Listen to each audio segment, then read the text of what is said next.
साथियों, भोपाल की ऐसे हम 5 खूबसूरत जगह को दिखाने वाले हैं आज, जिसको देखकर आप आश्चर्यचकित हो जाएंगे। तो चलिए हम स्टार्ट करते हैं राज्य संग्रहालय भोपाल की।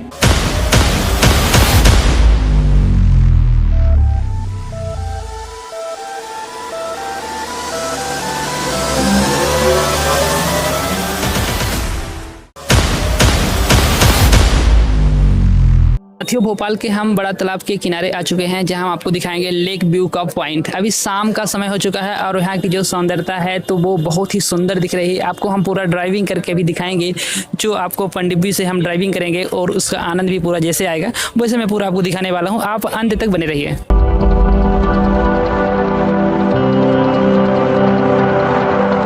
साथियों, मैंने आपसे बोला था कि मैं भोपाल का जो बड़ा तालाब है उसका जो लेक व्यू पॉइंट है वहां मैं आपको विजिट कराऊंगा।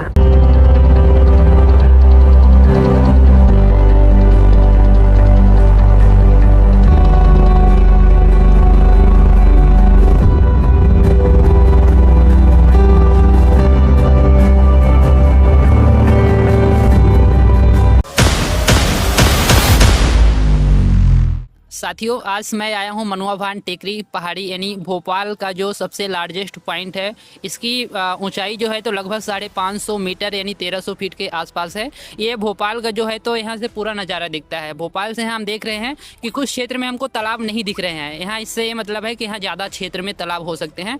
तो मैंने यहाँ कुछ रीड किया, पढ़ने के अनुसार हमको पता चला कि यह 32 से 37 किलोमीटर वर्ग स्क्वायर में यहाँ भोपाल में तालाब है पूरा। यानी कह सकते हैं कि 8 से 13% पूरा जो रेंज होता है भोपाल का वो कवर करता है यहाँ तालाब। यहाँ जो सबसे बड़ा तालाब है वो सबसे प्यारा है। यहाँ का लेक व्यू पॉइंट एक है। कल मैंने वहाँ जाके मरीन ड्राइव में बोटिंग किया, हमको बहुत प्यारा लगा।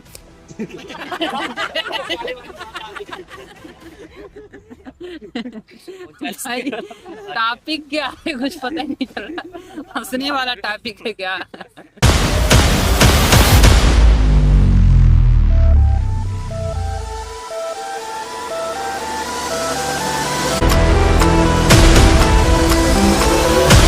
तो साथियों, अगले क्रम में आ चुके हैं श्यामला हिल्स पर स्थित इंदिरा गांधी राष्ट्रीय मानव संग्रहालय भोपाल। तो चलिए इसके अंदर का खूबसूरत नज़ारा को देखते हैं।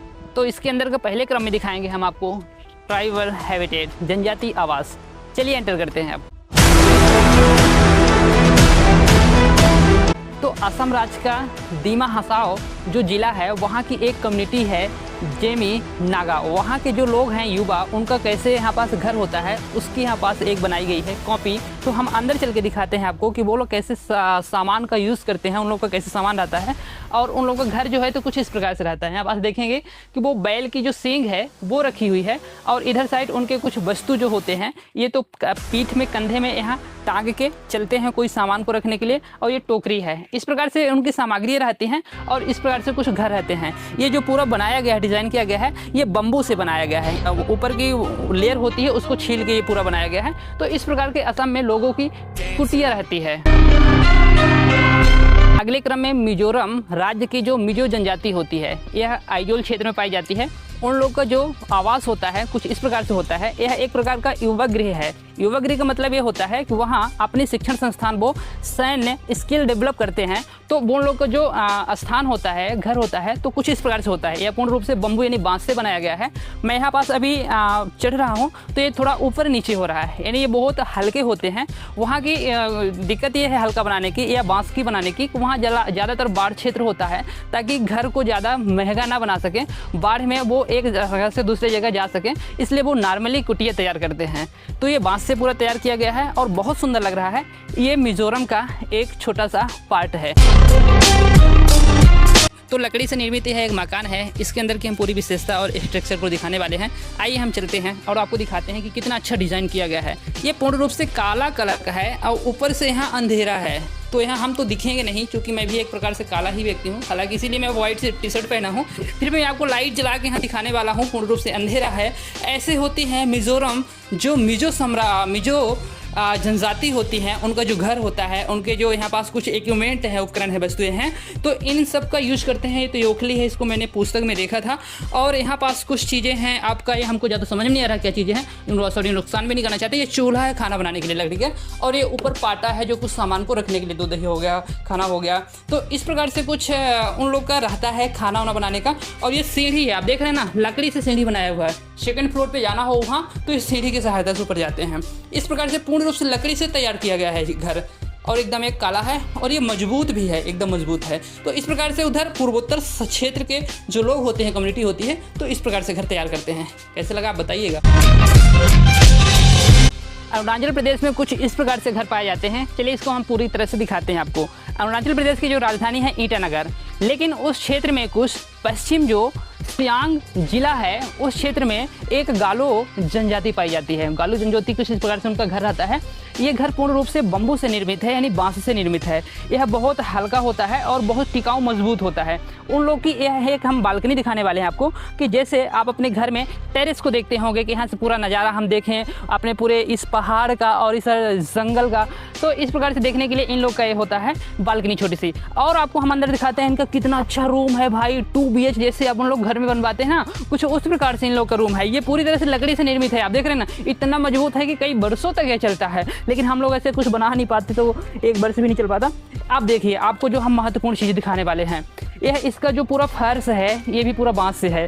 फर्श बांस से बनाने का कारण यह है कि वहाँ की जो ज़मीन होती है समतल नहीं होती है, ऊंची नीची होती है, तो उसको एक बराबर लेयर पे लाने के लिए वो बांस से बनाते हैं। ये क्या चीज़ है इसके बारे में तो मुझे भी नहीं पता चल रहा है, लेकिन हमको यहाँ अप्रत्यक्ष रूप से दिख रहा है कि एक धनुष रखी हुई है, जिससे वो लोग क्या करते हैं, शिकार करते हैं। ये पीछे लटकाने वाला जो कंधे में होता है शिकार को रखने के लिए या फल फूल टोकरी के रखने के लिए, वो एक उनकी उपकरण है, सामग्रियां हैं। आप यहाँ पास देखेंगे कि ये फूल वगैरह तोड़ने के लिए कुछ रखे हुए, और यहाँ पास ये पानी वानी पीने के लिए लकड़ी से पूरा बांस से निर्मित हुआ है इनका सामग्री। यहाँ 2 BH का जो रूम आपको हम दिखाने वाले थे, तो एक रूम यहाँ पास है और एक रूम वहाँ पास है। तो इस रूम के अंदर की हम पूरी चीज़ दिखाते हैं आपको, आइए दिखाते हैं। यह रूम का दरवाजा है जो कि एक अलग रख दिया गया रूम है जैसे हम लिए, ठीक है। और आपको हम दूसरा रूम दिखाने वाले हैं। एक रूम हो गया और दूसरा रूम यहाँ पास ये बांस का बना हुआ ये है। इस रूम में ना बैठने के लिए छोटा सा एक इस प्रकार से जैसे हम लोग खाना बनाने के लिए रखते हैं अपने किचन में, तो कुछ इस प्रकार से रखा हुआ है। लेकिन यहाँ पास वो लोग खाना नहीं बनाते हैं, एक प्रकार से बैठने के लिए कोई वस्तु को रखने के लिए ये हो सकता है। और आपको जो सबसे हम अच्छी चीज़ यहाँ पास दिखाने वाले हैं, तो उनकी यहाँ पास ये है कि ये दरवाज़ा को खोलते ही पीछे साइड का इसका एरिया है। और यहाँ पास ये पूरा ये देखिए, यहाँ पास ये लोग क्या करते हैं, इसमें कोई छोटे छोटे चूहा को, खरगोश को रख सकते हैं। और ये जो पूरा इसका छत बनाते हैं ना, ये ताड़ी के पत्ते के वृक्ष के पत्ते से पूरा बनाते हैं। ये ताड़ी का वृक्ष का पत्ता है, तो इसे बहुत सुंदर यहाँ का डिज़ाइन किए हैं। तो इस प्रकार से कुछ अरुणाचल प्रदेश के गालो जनजाति का घर रहता है।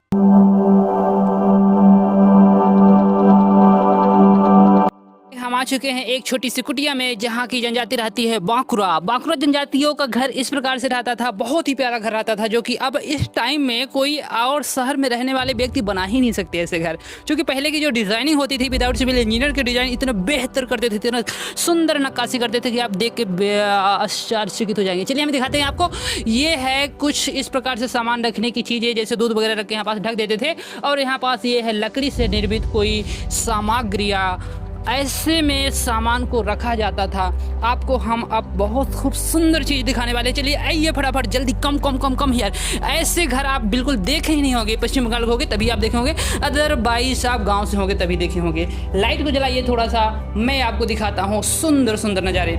यहाँ पास आपको हम दिखाएंगे ये खटिया है जहाँ टूट गई है, और ये खटिया पुराने तरीके से बनाई जाती थी, और ये घर भी पुराने तरीके से बनाया जाता है। ये दरवाज़ा है ना, ये भी थोड़ा छोटे बनाए जाते थे ताकि सिर में लगे, इसलिए कि कोई कितना भी ऊंचा उड़ान भर ले, लेकिन उसको झुक कर चलना सीखना ही होगा, वो उस चीज़ को संकेत देता है। अभी हम सीढ़ी स्टेयर को चढ़ते हुए और सेकंड फ्लोर के घर को दिखाते हैं। आइए फटाफट। यहाँ का जो खूबसूरत नज़ारा है, इसको अपने शब्दों में मैं कैसे बयां करूँ, आप देखिए।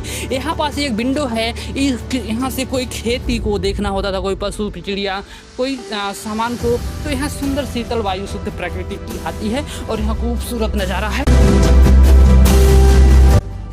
राजधानी कोहिमा, यहाँ का जो ज़िला है तो कोहिमा नहीं, यहाँ का ज़िला एक फेंक है।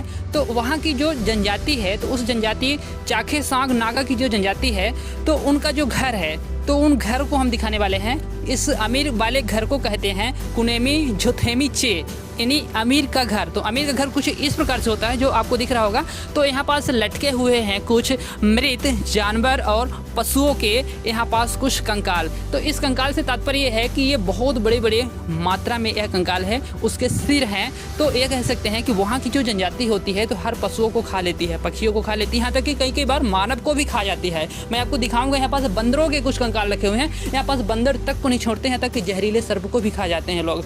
तो यहाँ की जो जनजाति होती है बहुत ही खतरनाक होती है, बहुत डरावना भयभीत तरीके से होती है। ये पूरा काला यहाँ पास इस प्रकार का घर लकड़ी का बना हुआ है। तो इस प्रकार से उन लोग जनजातियों का घर होता है। आप देख लिए होंगे कि पूरा कि कितने बड़े बड़े पशु हैं, इतने बड़े बड़े पशुओं को वो खा के मार गिरा डालते हैं और इस प्रकार से वो लोग अपना जीवन व्यतीत करते हैं। वो लोग पूर्ण रूप से जंगल में रहते हैं और जबकि वहाँ की भाषा इंग्लिश है तो वो हिंदी बिल्कुल नहीं समझते हैं। यहाँ आना बिल्कुल खतरनाक साबित हो सकता है, इन लोग से पूर्ण रूप से बच के रहना पड़ता है।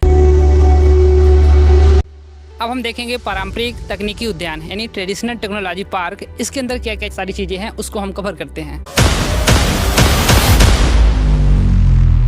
साथियों, यहाँ एक इंदौर म्यूजियम भी है जहाँ बीत संकुल लिखा है। यहाँ हम देखेंगे अंदर चल के कि क्या चीज़ें देखने को मिलती है।